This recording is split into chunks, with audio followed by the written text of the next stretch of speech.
Hello दोस्तों, स्वागत है आप लोगों का जनरल स्टडी टीवी में। उम्मीद करते हैं सारे लोग स्वस्थ होंगे, खुश होंगे। तो दोस्तों, हम लोग संविधान के बारे में पढ़ रहे हैं। संविधान के बारे में हम लोग संविधान का इतिहास के बारे में पढ़ चुके हैं, संविधान का निर्माण के बारे में पढ़ चुके हैं, संविधान की विशेषता भी पढ़ चुके हैं। तो जब इतना चीज़ संविधान के बारे में पढ़ चुके हम लोग, तो संविधान अब समझिए शुरू होने वाला है। अब लगभग संविधान को हम लोग शुरुआत करने वाले हैं। शुरुआत करने की स्थिति में आ गए हम लोग, क्योंकि संविधान का जो मोटा मोटी जो चीज़ था उसके बारे में हम लोग पढ़ लिए। अब मुख्य रूप से संविधान शुरू होगा दोस्त। संविधान का आपको बताया था कि संविधान एक डॉक्यूमेंट है, बुक है इतना मोटा, जिसमें से आज के समय में लगभग 450 से प्लस अनुच्छेद है। तो वो बुक को पढ़ना है हमको, पूरा बुक को डिटेल में पढ़ना है, क्योंकि उसी बुक के द्वारा जो संविधान का जो डॉक्यूमेंट है ना, दस्तावेज, उसी के द्वारा हम लोग का देश का राजनीतिक व्यवस्था चलता है दोस्त। तो उसको अच्छे से समझ लेंगे तो हम लोग अपना राजनीतिक व्यवस्था को समझ लेंगे, भारतीय राज्य व्यवस्था को समझ लेंगे। तो उसको पढ़ने से पहले आप देखिएगा, जब संविधान का बुक खोलिएगा तो उसके पहला पेज पर प्रस्तावना लिखा हुआ है। तो उस प्रस्तावना के बारे में पढ़ेंगे। लिखा हुआ दोस्त, इसके बारे में, प्रस्तावना के बारे में ऐसा कहानी है कि प्रस्तावना भले संविधान के पहला पेज पर लिखा गया है, लेकिन संविधान का निर्माण कार्य हो रहा था, उसके बहुत बाद समझिए प्रस्तावना को बनाया गया था। प्रस्तावना को समझिए कि स्वीकार किया गया था संविधान सभा के द्वारा बहुत बाद में, समझ रहे हैं ना। संविधान का निर्माण कुछ हो चुका था, तो उसके बारे में आज पढ़ते हैं, प्रस्तावना के बारे में। और आपको बता देते हैं कि ये लेक्चर का एक सीरीज है, आपको प्लेलिस्ट बना हुआ है, जिसमें आधुनिक भारत का कंसेप्ट का वीडियो पूरा आएगा, इस तरह से पॉलिटी का आएगा कंसेप्ट का वीडियो, ज्योग्राफी का कंसेप्ट का वीडियो आएगा। और एक प्लेलिस्ट बना हुआ है दोस्त ऑब्जेक्टिव के लिए, कि जो मैं चैप्टर पढ़ाऊंगा आपको डिटेल में, उसका आपको ऑब्जेक्टिव का प्लेलिस्ट में आपको मिलेगा। उसका इससे संबंधित जितना भी महत्वपूर्ण एग्जाम है, जैसे में यूपीएससी हो गया, स्टेट पीसीएस हुआ, रेलवे, एसएससी बैंक, तो जितना भी क्वेश्चन पूछा है इससे संबंधित, उसको आपको ऑब्जेक्टिव के जो प्लेलिस्ट होगा वहां पे आपको ऑब्जेक्टिव देखने को मिलेगा। तो वहां ऑब्जेक्टिव सोल्व करके आप अपना समझिए कि तैयारी को और मजबूत बना सकते हैं दोस्त। तो इस तरह से अब हम लोग प्रस्तावना के बारे में पढ़ते हैं। और प्रस्तावना के बारे में पढ़ने से पहले प्रस्तावना के बारे में जानकारी लेते हैं। प्रस्तावना क्या है दोस्त? पहला पेज पर लिखा हुआ है। तो पहला पेज पर अभी के समय में नॉर्मली आप देखिए कि नॉर्मली आप कोई भी किताब अभी पढ़ते हैं, तो कोई भी बुक अगर पढ़ते हैं तो उसके पहला पेज पर क्या रहता है?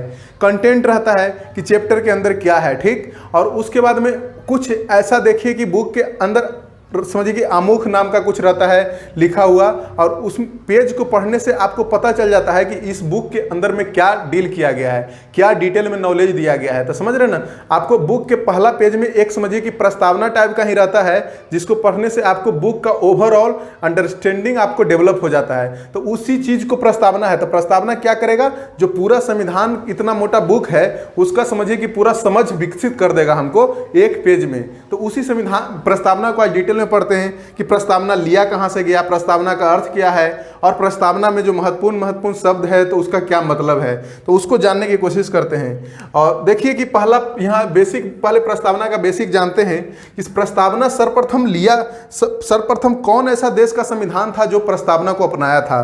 तो सर्वप्रथम देश था दोस्त, सर्वप्रथम अमेरिका एक ऐसा देश था। अमेरिका का संविधान में समझिए कि सर्वप्रथम सबसे पहली बार प्रस्तावना अपनाया गया, ठीक। तब अमेरिका में जब प्रस्तावना को अपना लिया गया तो उसके बाद अमेरिका से बहुत दूसरे देश जो अपना संविधान बना रहे थे, निर्माण कर रहे थे, तो अमेरिका से क्या किए? प्रस्तावना को कॉपी किए। अमेरिका से समझिए कि सब लोग सीखे कि अमेरिका का संविधान में प्रस्तावना है, तो हम लोग को संविधान में भी प्रस्तावना होना चाहिए। तो हम लोग भी जो प्रस्तावना को जो सिद्धांत है, हम लोग भी अमेरिका के संविधान से ही लिए हैं दोस्त। तो सर्वप्रथम यूएसए के संविधान में प्रस्तावना था, वहीं से भारत भी प्रस्तावना का सिद्धांत को अपनाया है। तो इस तरह से हम लोग जान गए कि सर्वप्रथम किसके यहाँ प्रस्तावना का संविधान था।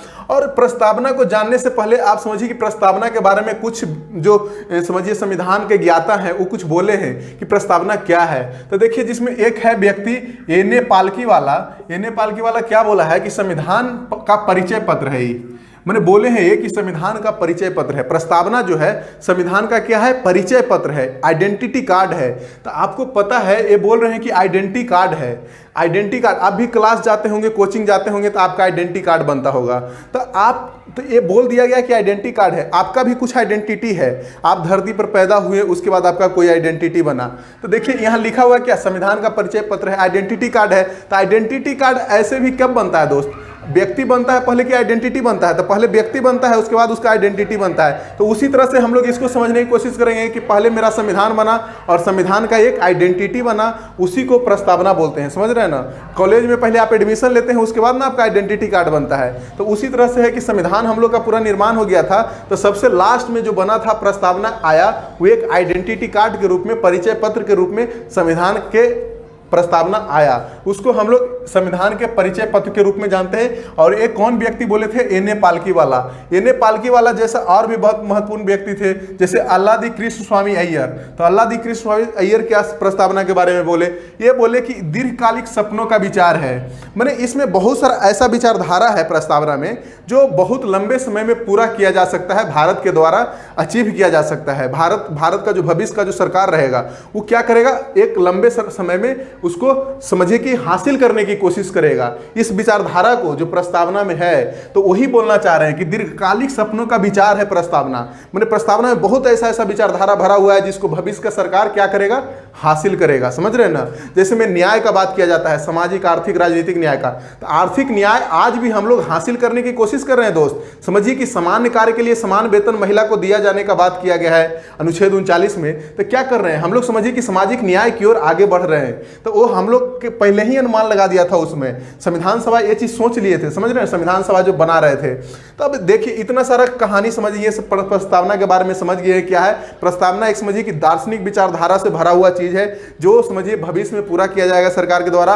और पूरा संविधान का एक परिचय पत्र के रूप में संविधान को पूरा उल्लेख कर देता है, मोटा मोटी समझिए कि आपको नॉलेज, ओवरऑल आइडिया दे देता है दोस्त प्रस्तावना।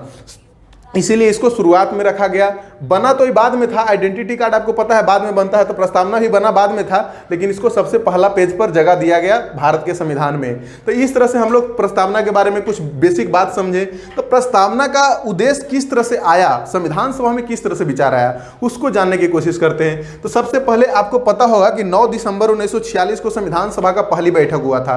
तो जब पहली बैठक हुआ था उसके 4 दिन के बाद दोस्त 13 दिसंबर 1946 को उद्देश्य प्रस्ताव नाम से पंडित जवाहरलाल नेहरू के द्वारा एक ऑब्जेक्टिव रेजोल्यूशन, जिसको उद्देश्य प्रस्ताव बोलते हैं, संविधान सभा में पेश किया गया। ठीक, तो उद्देश्य प्रस्ताव जो 13 दिसंबर 1946 को पंडित जवाहरलाल नेहरू के द्वारा पेश किया गया था, उसको आपको पता है इस उद्देश्य प्रस्ताव में बहुत बड़ा विचारधारा आइडिया रखे थे पंडित जवाहरलाल नेहरू कि हमारा देश का समाज कैसा होगा। उसके बारे में दार्शनिक विचारधारा बताए कि हम लोग संप्रभु होंगे, गणराज होंगे। तो इस तरह का शब्द का इस्तेमाल किए, बोले कि हम लोग न्याय देंगे, सामाजिक, आर्थिक, राजनीतिक न्याय देंगे लोगों को।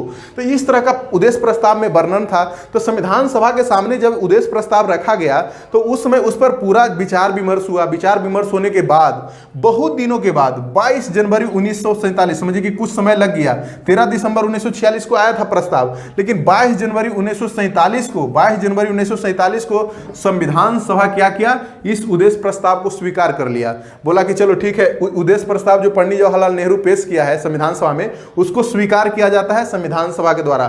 संविधान सभा आपको पता है उसमें संविधान बनाने का कार्य कर रहा था, तो स्वीकार कर लिया गया उद्देश्य प्रस्ताव को। यही उद्देश्य प्रस्ताव दोस्त आगे चल के क्या बना, हमारा देश के संविधान का प्रस्तावना बना। तो समझ रहे हैं ना, उद्देश्य प्रस्ताव पंडित जवाहरलाल नेहरू पेश किए थे 1946 13 दिसंबर को।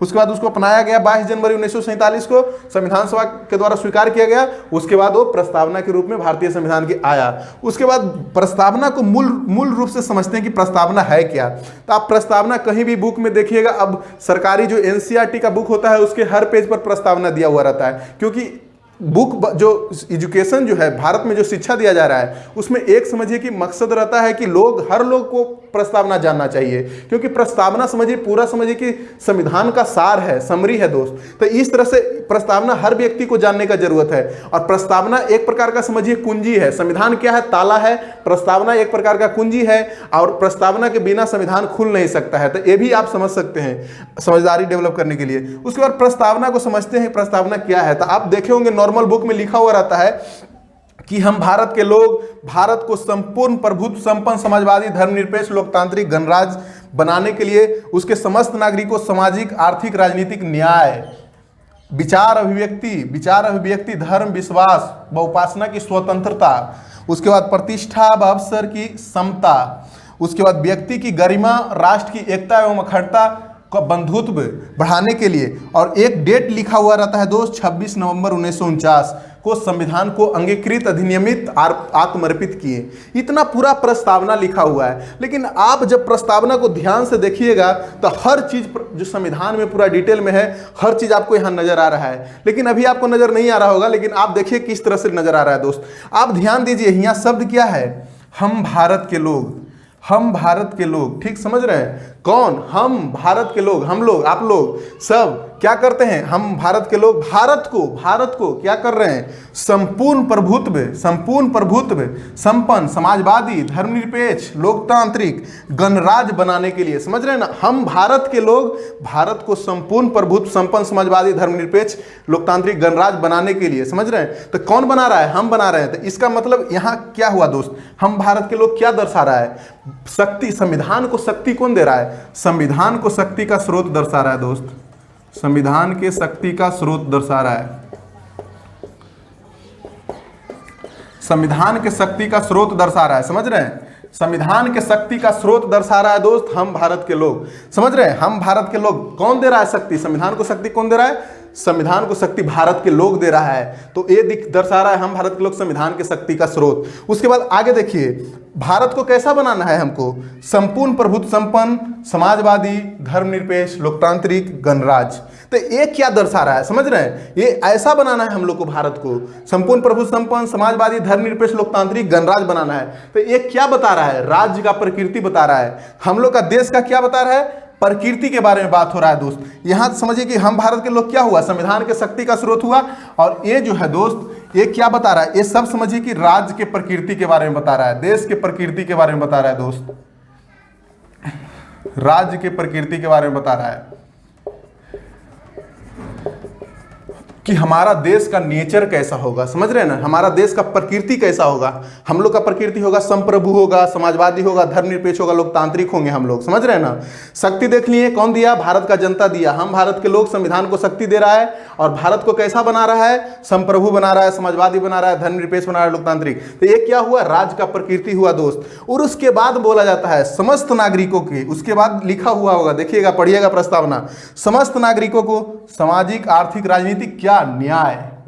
समस्त नागरिकों को, भारत के नागरिक को क्या देंगे? न्याय देंगे। किस तरह का? सामाजिक, आर्थिक, राजनीतिक न्याय। समझिए, संविधान को शक्ति कौन दिया? भारत के लोग। भारत के लोग भारत को भी बनाया संप्रभु, लोकतांत्रिक, गणराज्य। और उसके बाद भारत के नागरिक को ही खुद, हम लोग खुद अपने आप को क्या दे रहे हैं? न्याय दे रहे हैं, समझ रहे हैं? सामाजिक, आर्थिक, राजनीतिक न्याय देंगे समस्त नागरिकों को। उसके बाद में विचार, अभिव्यक्ति, धर्म, विश्वास, उपासना की क्या देंगे? स्वतंत्रता देंगे, आजादी देंगे। किस चीज का? विचार का। हर व्यक्ति का अपना अपना विचार होता है, हर व्यक्ति का अभिव्यक्ति होता है, कुछ बोलने का अधिकार होगा, हर व्यक्ति को अपना धर्म मानने का अधिकार होगा, हर व्यक्ति को किसी भगवान में विश्वास करना है, किसी को हनुमान जी में विश्वास करना है, किसी को अल्लाह में विश्वास करना है, किसी को ईसा मसीह में विश्वास करना है। तो हर को स्वतंत्रता रहेगा, आजादी रहेगा। तो ये चीज यहां लिखा हुआ है दोस्त। उसके बाद में देखिए आगे क्या है? समता, समानता देंगे। किस चीज में? प्रतिष्ठा व अवसर में, अपॉर्चुनिटी में। अगर आपको कोई नौकरी करना है, समझ रहे हैं ना, रोजगार पाना है, तो रोजगार पाने का जो अवसर होगा उसमें हम क्या देंगे? समानता देंगे। लोगों के भी, सब नागरिक को क्या देंगे? समानता देंगे। उसके बाद में आगे लिखा हुआ है व्यक्ति की गरिमा और राष्ट्र की एकता एवं अखंडता को बनाए रखेंगे। उसके लिए क्या करेंगे? बंधुत्व को बढ़ावा देंगे, बंधुत्व को बढ़ावा देंगे, भाईचारों को क्या करेंगे? बढ़ावा देंगे। तो व्यक्ति के गरिमा में हर व्यक्ति, हर इंडिविजुअल व्यक्ति का गरिमा होता है दोस्त। उसको गरिमा को हम लोग इज्जत करेंगे, समझ रहे हैं ना? उसको उल्लंघन नहीं करेंगे। राष्ट्र की अखंडता को इज्जत करेंगे। ऐसा नहीं कि राष्ट्र तोड़ने का बात करेंगे, देश तोड़ने का बात करेंगे, ऐसा नहीं है। तो इसलिए हम लोग क्या करेंगे? बंधुत्व, भाईचारा, आपसी भाईचारा का आइडिया को बढ़ावा देंगे। तो इस तरह से जो प्रस्तावना का ये समझिए कि यहां से लेके न्याय से लेके स्वतंत्रता, बंधुत्व, असमता तक की क्या है? उद्देश्य है। भारत का उद्देश्य है जिसको पूरा करना है भविष्य में, समझ रहे हैं ना? अभी भी पूरा करना है, वर्तमान में भी, भविष्य में भी पूरा करना है। तो एक क्या हो गया दोस्त? उद्देश्य हो गया। ये उद्देश्य हो गया। न्याय, स्वतंत्रता, समता, बंधुत्व क्या हो गया? उद्देश्य हो गया भारत का। और ये हो गया राज्य का प्रकृति। और कौन दे रहा है संविधान को शक्ति? स्रोत देख लिए, जनता हो गया। और उसके बाद में देखिए एक डेट लिखा हुआ है, दिनांक। आज दिनांक 26 नवंबर 1949 को संविधान को अंगीकृत, अधिनियमित, आत्मर्पित करते हैं। यानी कि ये डेट है, दिनांक है जिस दिन संविधान को अपनाया गया संविधान सभा के द्वारा, 26 नवंबर 1949। तो आपको पता चला, प्रस्तावना आज से पहले आप लोग पढ़ते होंगे, लेकिन आज समझ गए कि प्रस्तावना में ही हर चीज है कि देश का जनता शक्ति दे रहा है संविधान को, देश के जनता ही बना रहा है कि भारत का प्रकृति कैसा होगा, उसके बाद देश के जनता ही बोल रहा है कि हम अपने नागरिकों को किस तरह से न्याय देंगे, स्वतंत्रता देंगे, समता देंगे, बंधुत्व देंगे, बंधुत्व का विचार को फैलाव करेंगे। और उसके बाद में संविधान सभा उसी दिन अपना डेट को भी उसमें उल्लिखित कर दिए कि किस दिन हमारा संविधान अपनाया गया, 26 नवंबर 1949 को। तो इस तरह से हम लोग का पूरा प्रस्तावना था दोस्त, इसको ध्यान रखिएगा। क्वेश्चन पूछ दिया जाता है कभी कभी, तो प्रस्तावना भी, अगर आईएएस का आप इंटरव्यू दे रहे हैं तो प्रस्तावना को भी बोल दिया जाता है कि आप प्रस्तावना भी सुना दीजिए, क्योंकि प्रस्तावना एक ऐसा चीज है कि अगर आप दिमाग में रखिएगा तो कभी आप संविधान का उल्लंघन नहीं करने के बारे में सोच पाइएगा, क्योंकि संविधान का पूरा समरी है दोस्त प्रस्तावना। अब आगे देखते हैं कि ये जो शब्द है, ये सब समाजवादी, धर्मनिरपेक्ष, तो इसको डिटेल में थोड़ा सा जानने की कोशिश करते हैं क्या है उसका मतलब। तो देखिए संप्रभुता लिखा हुआ है, तो संप्रभुता का मतलब क्या है दोस्त?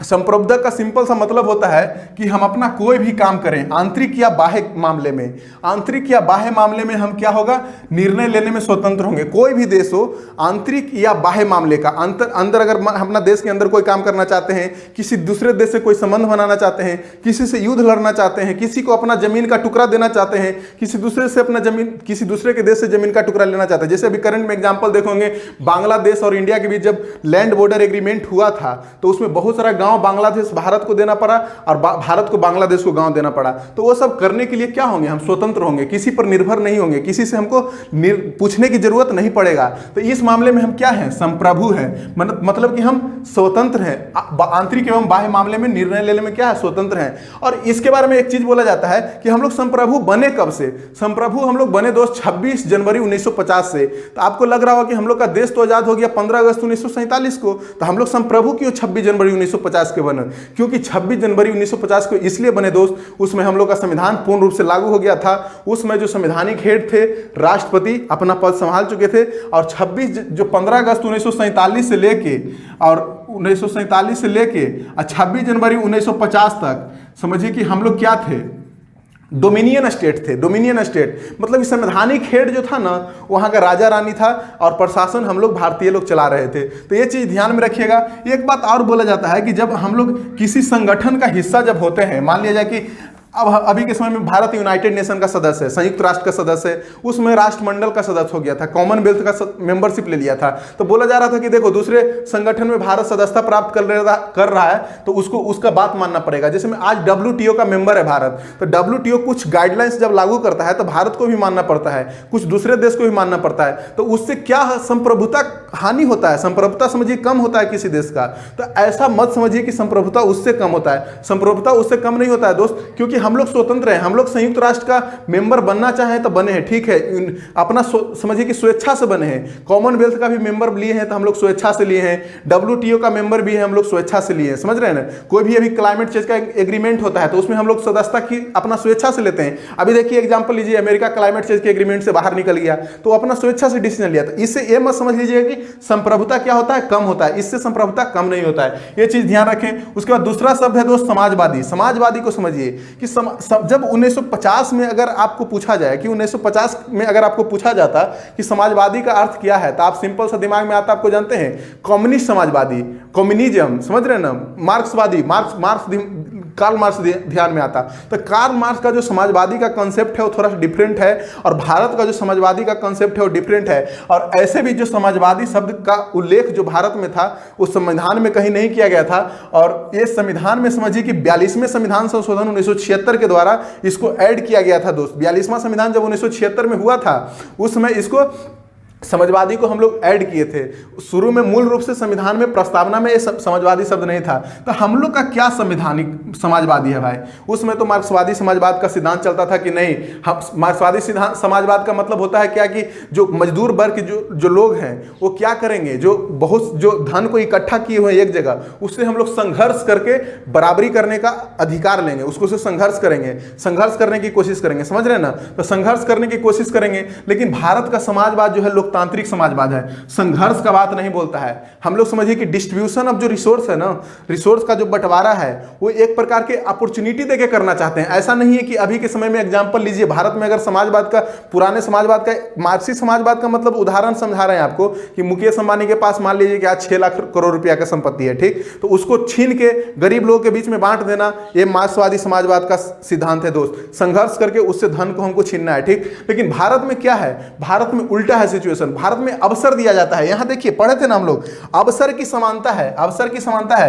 हर लोग को मुकेश अंबानी बनने का समानता है, ठीक ना, अवसर मिल रहा है। आप व्यापार कीजिए, आगे बढ़िए, पैसा कमाइए। तो इस तरह का समाजवाद हमारे देश में है। तो हम लोग लोकतांत्रिक समाजवाद का बात करते हैं। लोकतांत्रिक समाजवाद का मतलब होता है गरीबी खत्म करना, अज्ञानता को खत्म करना, लिटरेसी रेट बढ़ाना, साक्षरता दर बढ़ाना, लोगों को काम करने लायक बनाना, समझ रहे हैं ना, लड़ झगड़ के संपत्ति किसी छीनना नहीं, उसको काबिल बनाना, काम करके अपना पैसा कमाने लायक। तो उस तरह का बात है। और इसमें मार्क्सवादी और गांधीवादी का विचारधारा था। आपको पता है हम लोग का जो समाजवादी का विचारधारा, गांधीवादी की तरफ झुकाव ज्यादा था विचारधारा में समाजवादी का। तो ये चीज ध्यान रखिएगा। उसके अगला शब्द है दोस्त धर्मनिरपेक्ष। धर्मनिरपेक्ष भी जो मूल प्रस्तावना में शब्द है नहीं था।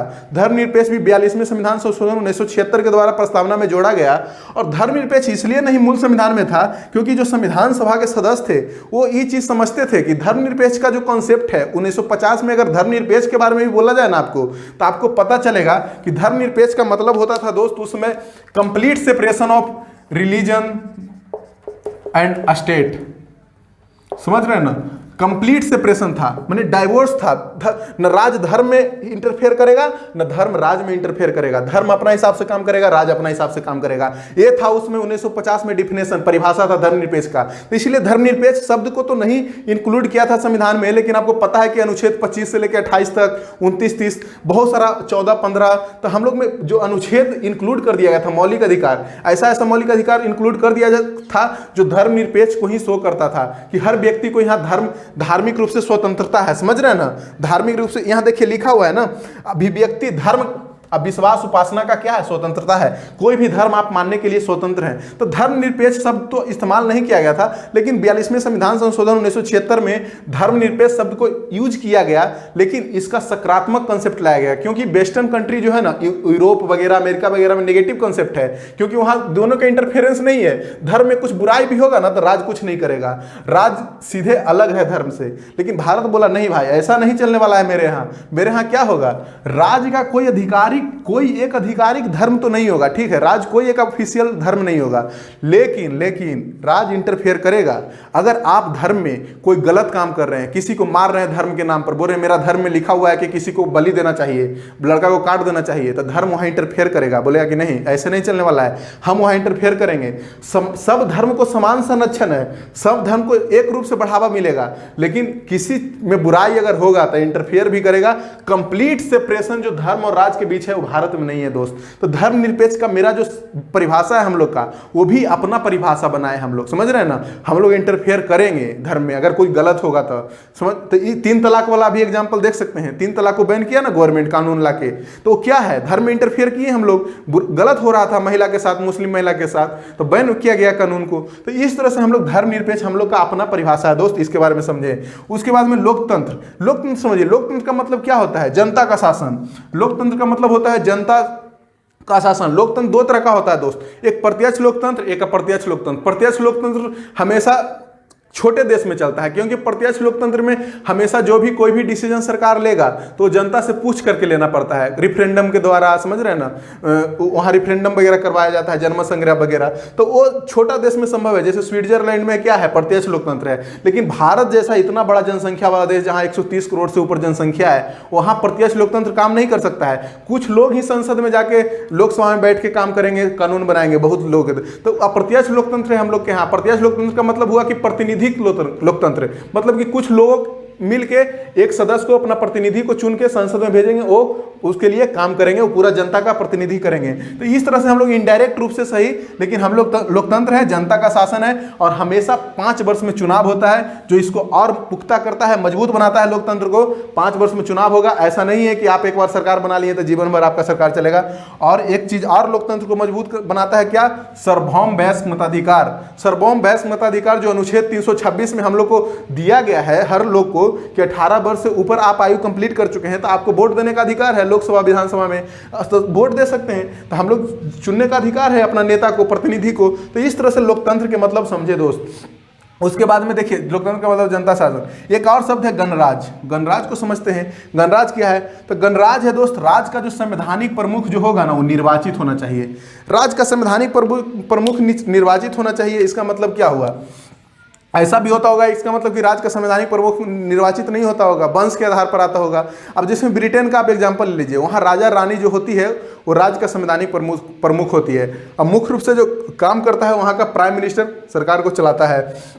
तो इस तरह से भारत में बोला गया कि नहीं, हम एक ऐसा समाज का निर्माण करना चाहते हैं जिसमें कोई विशेषाधिकार वर्ग नहीं हो। विशेषाधिकार वर्ग का मतलब समझ रहे हैं कि राजा रानी रह रहा है, मान लीजिए कि वहाँ विशेषाधिकार वर्ग है ना, कुछ इनइक्वालिटी हो गया कि नहीं, असमानता हुआ कि नहीं। अगर ब्रिटेन में जनता से पूछिएगा, कोई जनता से, कि भाई तुम वहाँ का प्रेसिडेंट के पद पर जा सकते हो। प्रेसिडेंट का पद का मतलब वहाँ का रानी राजा हुआ, महारानी हुई, राजा हुआ, ठीक। तो कोई के जनता, आम जनता से पूछिएगा कि आप महारानी या राजा बन सकते हैं, तो बोलेगा नहीं बन सकते हैं। क्यों? क्योंकि असमानता हो गया ना, यहाँ क्या हुआ, भेदभाव हो रहा है। आम लोग को भेदभाव कर दिया गया, कुछ एक विशेषाधिकार वर्ग का निर्माण कर दिया गया, वही बनेंगे राजा या रानी, उसी का खानदान से आएगा। तो हम लोग वो भी चाहते थे। हम लोग बोले कि नहीं, कोई भी ऐसा ऑफिस नहीं होना चाहिए, कोई भी ऐसा पब्लिक ऑफिस भारत में नहीं होना चाहिए जो हर लोग के लिए खुला ना हो। सभी व्यक्ति के लिए खुला होना चाहिए। हर ऑफिस, जितना भी पब्लिक ऑफिस है, सब व्यक्ति के लिए खुला रख दो। कोई भी विशेषाधिकार वर्ग नहीं होगा भारत में। तो उसी के लिए हम लोग क्या किए, इलेक्टेड हेड लाए। बोले कि राज का जो संवैधानिक प्रमुख जो होगा ना, जिसमें राष्ट्रपति होगा, वो निर्वाचित होगा, निर्वाचन के द्वारा आएगा। तो इससे क्या होगा, देश के आम जनता भी, कोई भी चाहेगा तो आगे चल के अगर वैसा मौका मिले तो वो भी राष्ट्रपति बन सकता है। ऐसा नहीं है कि राजा के घर का बेटा राजा बनेगा, समझ रहे हैं ना। तो इस चलते हम लोग गणराज भी अपना गणराज शब्द को इस्तेमाल किया अपना संविधान में। उसके बाद में देखिए एक और शब्द है न्याय। तो न्याय क्या है दोस्त? तो न्याय आपको बताए थे, सामाजिक रूप से न्याय होना चाहिए, आर्थिक रूप से न्याय होना चाहिए, राजनीतिक रूप से। ये सब जितना भी प्रस्तावना में शब्द है ना, उसी को डिटेल में आपको मैं बता रहा हूँ। तो न्याय का मतलब हुआ सामाजिक, सामाजिक न्याय का मतलब हुआ भेदभाव नहीं होना चाहिए। अब मान लीजिए कोई नीचा जाति का है, कोई ऊपर जाति का है, तो उसके बीच भेदभाव नहीं होना चाहिए। सामाजिक न्याय हो गया, वो जाति धर्म के आधार पर भेदभाव नहीं होगा, सामाजिक न्याय हो गया।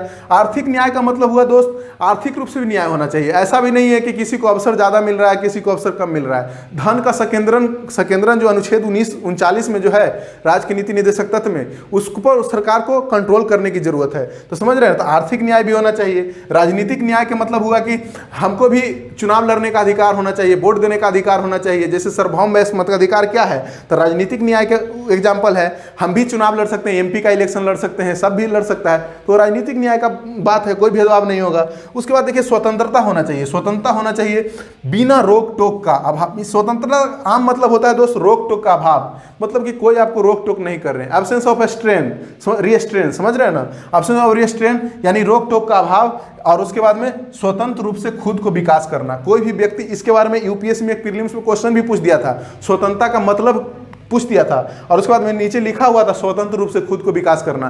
तो ये ऑप्शन सही था। तो वही स्वतंत्रता का मतलब क्या है, खुद स्वतंत्र रूप से खुद को विकास करना। लेकिन यहाँ ध्यान रखिए, ये एब्सोल्यूट नहीं है दोस्त, पूर्ण रूप से आपको मिला हुआ नहीं है, ये भी क्वालिफाइड है। जब सरकार चाहेगा तो कोई कानून पास करके आपको स्वतंत्रता को भी छीन सकता है। ऐसा नहीं है स्वतंत्रता का मतलब ये हुआ कि आप फुदकते फुदकते आप बोले कि नहीं हमको स्वतंत्रता है, कल किसी को गोली मार देंगे, तो ये स्वतंत्रता थोड़े आपको, क्वालिफाइड स्वतंत्रता है, ठीक ना। एब्सोल्यूट स्वतंत्रता नहीं है आपका, एब्सोल्यूट लिबर्टी नहीं है, क्वालिफाइड लिबर्टी है।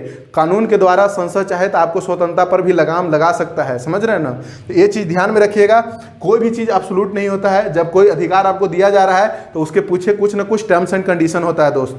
कभी ना तो अगर स्वतंत्रता दे देगा तो व्यवस्था फैल जाएगा समाज में, समझ रहे हैं ना, कि किसी को गोली मार देगा, बोलेगा कि हमारा स्वतंत्रता है। तो इस तरह से समझिए। उसके बाद अगला पॉइंट है समता। समता का मतलब समानता समझिए, इक्वालिटी।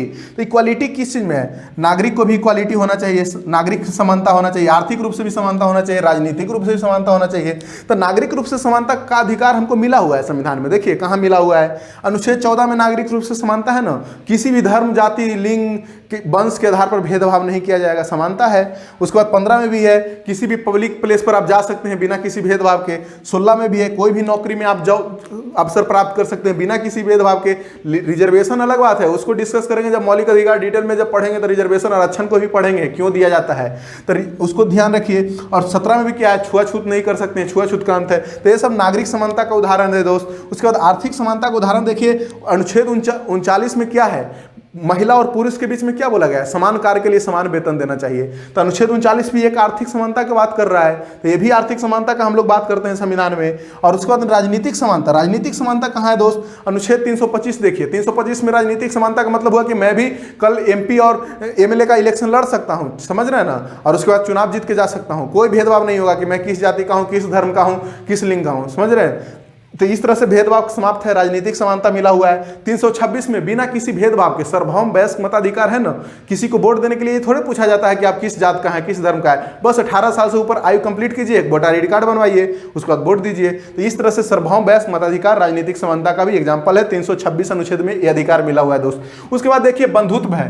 बंधुत्व क्या है, बंधुत्व का मतलब हुआ भाईचारे की भावना को फैलाव करना। तो भाईचारे की भावना का फैलाव किस तरह से होगा, तो दो तरीके से होगा। तो एक तरीका क्या हुआ कि भारत में आपको पता है एकल नागरिकता का प्रावधान है, भारत में दोहरी नागरिकता नहीं है। ऐसा नहीं है कि आपकी तमिलनाडु का नागरिकता है, केरल का नागरिकता है, भारत का नागरिक है तो भारत का नागरिक। उसके बाद में मौलिक कर्तव्य है दोस्त। तो मौलिक कर्तव्य देखिए आज के समय में क्या बनाया गया, नेशनल फ्लैग है, नेशनल मिठाई बनाया गया है, नेशनल टाइगर माने एनिमल बनाया गया है। तो क्यों बनाया गया है कि दिमाग में रहना चाहिए, एक जम्मू कश्मीर में रहने वाला व्यक्ति को भी दिमाग में रहना चाहिए कि हमारा राष्ट्रीय मिठाई क्या है, जलेबी है।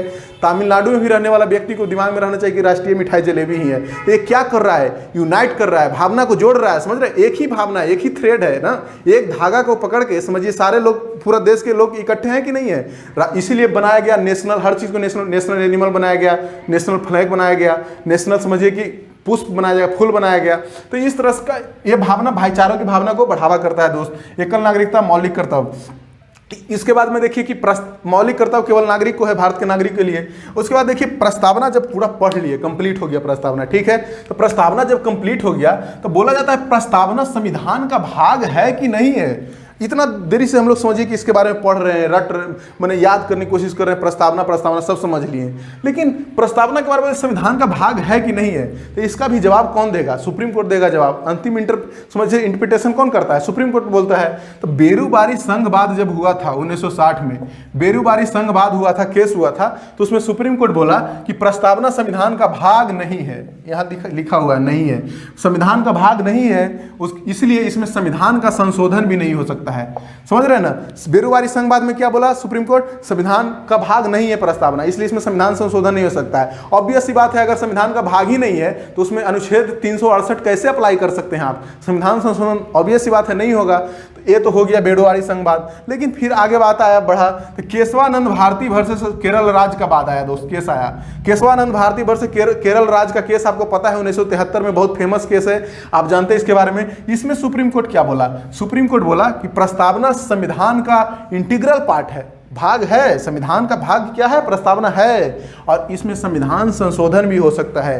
तो ये चीज ध्यान रखिए, ये सबसे लेटेस्ट है, ये ओवर रूल कर दिया बेरूबारी केस को। और केशवानंद भारती केस में क्या बोला सुप्रीम कोर्ट कि प्रस्तावना संविधान का भाग है, इसमें संविधान संशोधन किया जा सकता है, लेकिन संविधान संशोधन किया जा सकता है, लेकिन इसके मूल संरचना को नहीं बदला जा सकता है। काहे कि आपको पता होगा कि केशवानंद भारती केस में मूल संरचना का सिद्धांत निकल कर आया था हम लोग का यहाँ, और जब मूल संरचना का सिद्धांत निकल कर आया, डॉक्ट्रिन निकल कर आया, तो मूल संरचना में बहुत सारा शब्द को ऐड किया गया। तो मूल संरचना को आप बदल नहीं सकते हैं, लेकिन संविधान में संशोधन, प्रस्तावना में संशोधन कर सकते हैं। तो उसी के परिणाम स्वरूप 42वां संविधान संशोधन 1976 हुआ दोस्त। 42वां संविधान संशोधन 1976 उसी के परिणाम स्वरूप हुआ, और इसमें 3 शब्द समाजवादी, धर्मनिरपेक्ष, अखंडता जोड़ा गया। ध्यान रखिएगा, एग्जाम में पूछता है कि 42वां संविधान संशोधन द्वारा प्रस्तावना में कौन कौन शब्द जोड़ा गया, समाजवादी, धर्मनिरपेक्ष, अखंडता। उसके बाद मुख्य बिंदु देखिए, सब प्रस्तावना के बारे में बता देते हैं।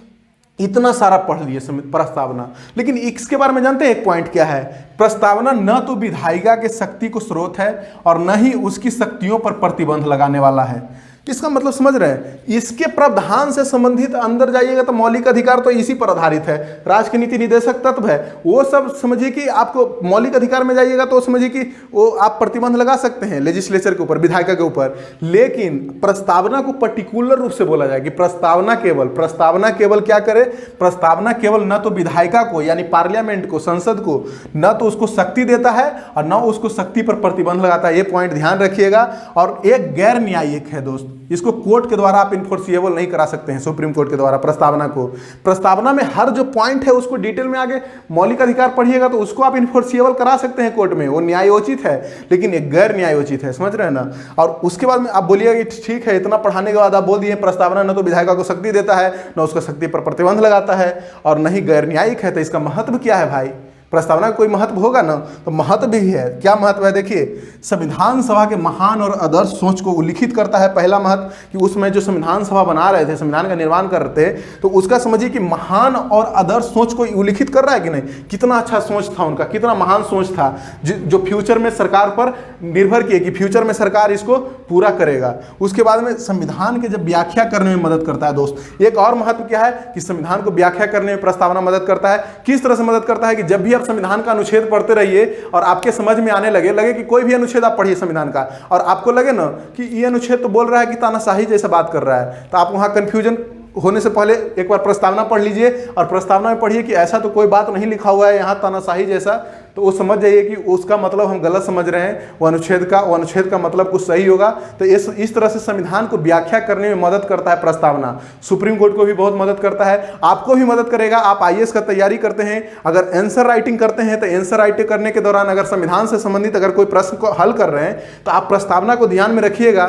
तो कभी गैर संवैधानिक आंसर नहीं लिखिएगा, हमेशा संविधान के लाइन लेंथ पर आंसर लिखिएगा। तो इस तरह से हम लोग प्रस्तावना को पूरा कंप्लीट कर चुके हैं। अगले क्लास में संघ एवं राज्य क्षेत्र पूरा कॉन्स्टिट्यूशन अनुच्छेद 1 से पढ़ना शुरू करेंगे। ठीक है दोस्त, अगर वीडियो पसंद आ रहा है तो लाइक कीजिए, शेयर कीजिए, सब्सक्राइब कीजिए। थैंक यू दोस्त।